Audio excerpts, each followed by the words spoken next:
Morning, Scott. Hey, good morning, Bonnie. Good to see you. Good to be with you. I'm coming to you all from David's Church in West Virginia in the church's bonus room with this awesome 1970s furniture, and he's on his way. Excellent. I'm coming to you live from my house this morning with my awesome 1870s photoshopped picture of my dog Stella in the background. Very nice. Good There morning. we go. So speaking of the hospitality that I have been offered on my stay here in West Virginia, we are moving to the topic of converting hostility into hospitality. I don't think any of us like to think of ourselves as hostile people, but certainly if we dug down deep enough, I'm sure we could find some sort of sense of hostility that we carry within us toward a person, a group of persons, a certain ideology. um, and this chapter really invites us to see if that hostility can be transformed into something that's quite opposite, which is hospitality. So we want to kind of explore that this morning. Although many strangers in this world become easily the victim of a fearful hostility, it is possible for men and women and obligatory for Christians to offer an open and hospitable space where strangers can cast off their strangeness and become our fellow human beings. Let me start by asking Scott, how would you define hospitality? I'm going to take kind of a cop-out answer here and sort of say what Nowen talked about. Is Nowen really does a good job, and I hadn't thought about it this way before. Bonnie, you and I were joking earlier about how hospitality just always entails food. And if food isn't involved, then it's not hospitality. Believe it or not, Nowen creates a definition of hospitality in which food does not have to be present. I know, shocking. And he says it's the creation of a free space in which stranger can move to friend.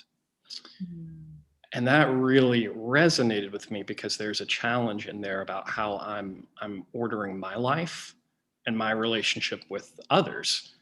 When I see the other, Bonnie, you did such a good job of speaking about, different ideologies and viewpoints that like I might have hostility to, we might have hostility to.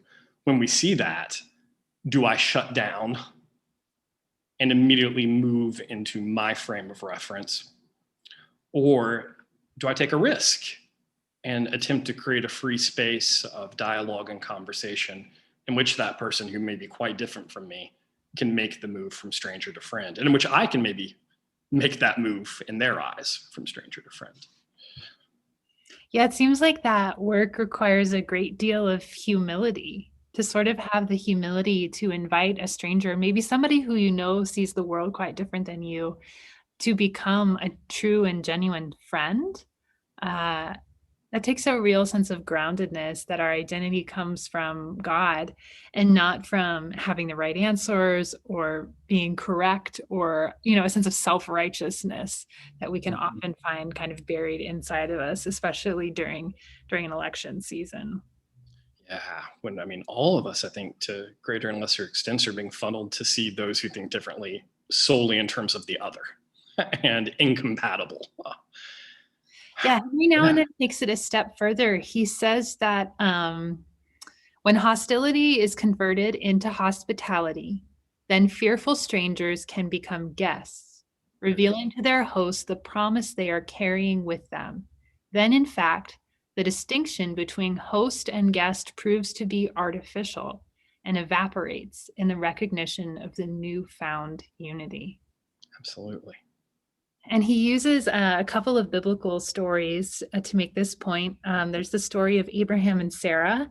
They are old, they are without child, and they are visited by these three guests, these three angels, who bear with them this promise that they will conceive and have a child. And it's sort of like the distinction between, well, who's the host and who's the guest kind of evaporates. And this kind of promise becomes central, and we realize that God is at work in this meeting. And then he also tells the story of the road to Emmaus, when the strangers are walking with Jesus. Well, when the disciples are walking with Jesus, who they perceive to be a stranger. And then Jesus is made known to them in the breaking of the bread. and not really sure who's hosting this meal. Is it the disciples who invited him for dinner, or is it Jesus who is offering them kind of the bread of life? All that sort of falls away. Right. It falls away. And in that moment, they're able to be in the moment and have, I would just say that this intense isn't the right word, but an encounter in which those barriers that we spoke about are broken down, and there's just that space to talk and to be, and like you said, Bonnie, to break bread. It's this movement towards the moment. And I wonder if that's some of what Nouwen's trying to get at, is that as best we can, if we move closer to a life lived in the moment, we can hold that space for the other and see what they're bringing us and what we're bringing them, and where God is in that, in the moment. And that's where hospitality happens. I really like how we keep coming back to this image of space, or of kind of a spaciousness. Because often I think when we offer hospitality, we offer it with this set of ideas or rules in our head about how the person is going to respond or react. It's like we are, we think we're offering hospitality, but we're not actually offering a free space Right, for these people to be who they truly are, who God truly made them. Right. That's something I find myself saying at weddings a lot.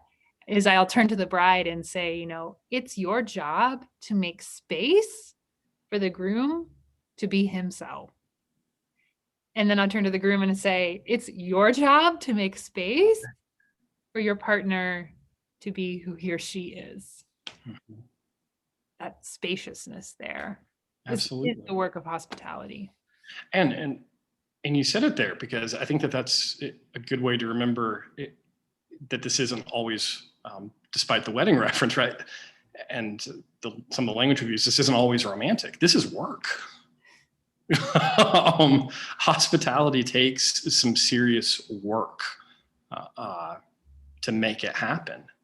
And we have to be cognizant of that. Otherwise, it just might not happen. So maybe this week it's worth considering our efforts at hospitality and what it would take for them to create this genuine free space. Maybe what do we need to let go of, and what do we need to trust that really truly in this space that we create and let go of our control over it, God is present. Yeah, well said, Bonnie. And may the Lord bless and keep you. May the Lord make his face to shine upon you and be gracious unto you. May the Lord lift up her countenance upon you and give you peace.